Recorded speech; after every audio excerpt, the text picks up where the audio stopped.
In a statement this afternoon, the PPPC blasted CEO Keith Lowenfield for trying to justify his most blatant and public attempt to disenfranchise more than 115,000 voters. According to the party, Lowenfield's fraudulent report, which he submitted to the Elections Commission on Tuesday, is not just an insubordination but a blatant act of fraud. The statement reads, quote, "No law gives Mr. Lowenfield the power to do what he attempted to do, a fact he well knows."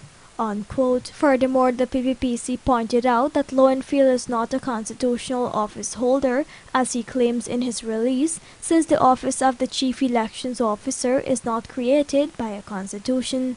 That office is created by the Representation of the People's Act, and the Chief Elections Officer is hired by the Commission. According to the PPP, he is therefore a statutory contractual officer of the Commission, and his mandate is only to act upon the direction of the Commission. The party noted, quote, "He has no power to invalidate a single vote, moreover 15,000 votes. Even the Commission has no power to invalidate votes. That is the preserve of the High Court moved by an election petition after the declaration of the final results upon the presentation of evidence." Unquote. The PPPC further pointed out that the CEO falsely claims that the Elections Commission's function is to provide policy and guidance to the Chief Elections Officer for the implementation of the Secretariat.